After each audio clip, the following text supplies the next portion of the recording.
Setelah pemerintah meluncurkan paket stimulus ekonomi yang diharapkan bisa mewujudkan target pertumbuhan ekonomi 5,2% tahun ini. Pemerintah mengumumkan paket stimulus ekonomi yang disebut 8+4+5. Pengumuman ini dilakukan Menko Bidang Perekonomian Airlangga Hartarto usai Presiden Prabowo Subianto menggelar rapat bersama sejumlah Menteri Bidang Ekonomi di Istana 15 September 2025. Kebijakan yang akan diambil yang kita beri nama program paket ekonomi di tahun 2025 ini yang terdiri dari 8 program akselerasi di 2025, 4 program yang dilanjutkan di 2026 dan 5 program yang terkait dengan andalan pemerintah untuk penyerapan tenaga kerja. Pertama, 8 program akselerasi terdiri dari magang, perluasan PPh 21 ditanggung pemerintah, bantuan pangan, diskon iuran BPJS Jam Sostek, program perumahan, padat karya, percepatan deregulasi, dan program perkotaan. Kedua, stimulus ekonomi lewat 4 program yang berlanjut di 2026, terdiri dari perpanjangan PPh final, stimulus pendapatan bagi pekerja pariwisata, stimulus pekerja industri padat karya, dan diskon iuran JKK dan JKM bukan pekerja upah. Ketiga, stimulus ekonomi bidang 5 program andalan penyerapan tenaga kerja, terdiri dari Koperasi Desa Merah Putih, Kampung Nelayan Merah Putih, revitalisasi tambak Pantura, modernisasi kapal nelayan, dan program perkebunan rakyat.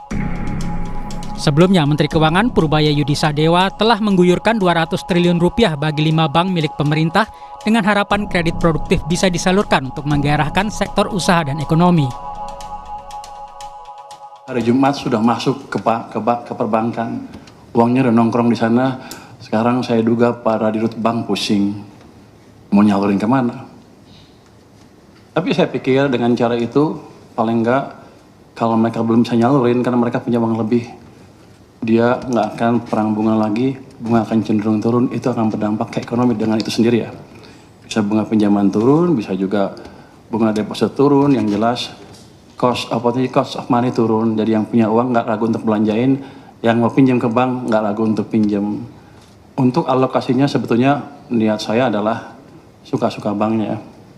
Tapi kalau banknya agak bingung, nanti ada guidance di mana mereka bisa memanfaatkan uang itu untuk membantu program-program unggulan pemerintah. Pengemudi ojek daring menyambut baik kabar diskon 50% iuran BPJS Ketenagakerjaan yang diberikan pemerintah.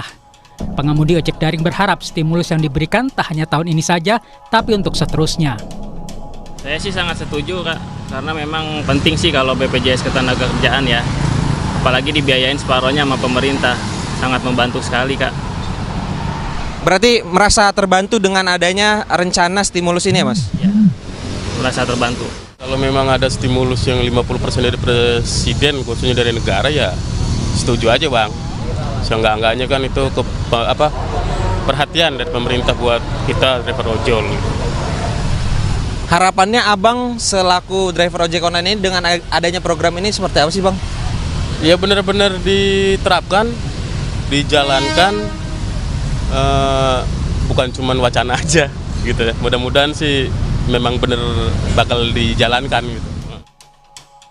Paket stimulus ekonomi yang terdiri dari 8 program akselerasi di 2025, 4 program yang dilanjutkan pada 2026, serta 5 program andalan pemerintah untuk menyerap tenaga kerja, diharapkan bisa mewujudkan target pertumbuhan ekonomi 5,2% di akhir tahun 2025. Tim Liputan Kompas TV.